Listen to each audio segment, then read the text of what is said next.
Guys, welcome back to another video. In this video, we will be doing the Spider-Man Far From Home Easter eggs you probably missed. Before we begin, I would like to mention that spoilers ahead for Spider-Man Far From Home. Beginning with number 10, the Multiverse. We find that when we first meet Mysterio during the movie, he mentions that he is from Earth 833 and they're on Earth 616. Although in this movie, this is just a made-up story.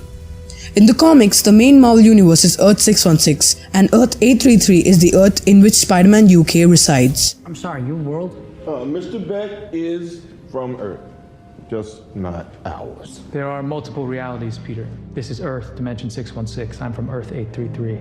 We share identical physical constants, level 4 symmetry. I'm sorry, you're saying there's a multiverse? At number 9, we have Crusher Hogan vs. Bonzo. When Happy Hogan first arrives to give May a donation and Peter a warning about Nick Fury's assignment, audiences should keep their eyes peeled to the background. Apparently the hall used for Aunt May's event attracts a diverse crowd, judging by the fight poster advertising about between Crusher Hogan and Bonesaw McGraw. Crusher Hogan was the wrestler that Spider-Man fought in the comics, and Bonesaw McGraw is the name given to him in the original Sam Raimi Spider-Man movies.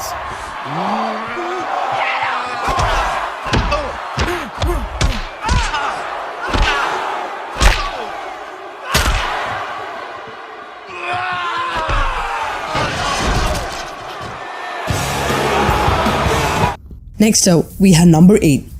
There's an advertisement with the numbers 1, 2, 3 and the words "something big is coming" in the background of one of the shots in the first post-credit scenes. This could be another reference to MCU's Phase 4, but the numbers have circles around them. The number 4 with the circle around it is the symbol for the Fantastic Four, which is now a Disney property. Could this be referencing the superhero team coming back for a third time, but this time in the MCU? Or could that ad simply be a regular New York City ad? Next up, we have number 7, Spidey Suits. Spider-Man's all-black stealth suit is clearly a reference to the black and white Spider-Man Noir from the comics, who was also voiced by Nicolas Cage in Into the Spider-Verse. The Iron Spider and homemade hoodie suit from Homecoming also appear, and so does the Velocity suit from the Spider-Man PS4 game, when Peter makes his new costume. Now we have number 6, a chameleon lurking around. Dimitri, the intimidating shield agent tasked with chaperoning the high schoolers, could have been the classic villain Chameleon from the comics.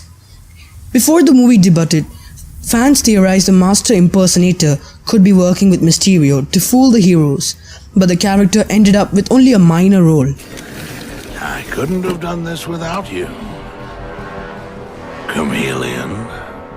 What happens now?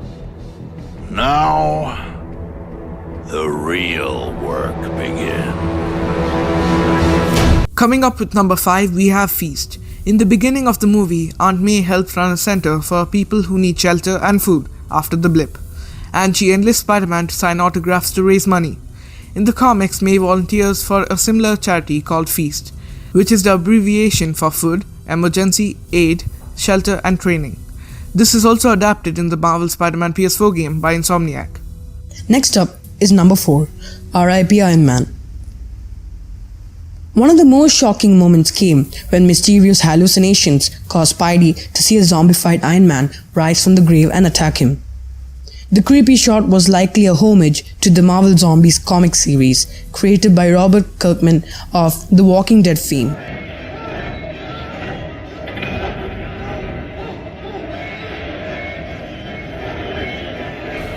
Next up, we have number 3, Return of the Squirrels. The shape-shifting aliens return to the MCU after nearly stealing the show in Captain Marvel earlier this year. The big reveal that Squirrels had been impersonating Nick Fury and Maria Hill the entire time made it seem like Marvel was setting up the infamous Secret Invasion storyline, but likely there was no foul play. Somewhere in space, Fury and the Squirrels looked like they were creating SWORD, the galactic replacement for S.H.I.E.L.D. in the comics. Everybody back to work!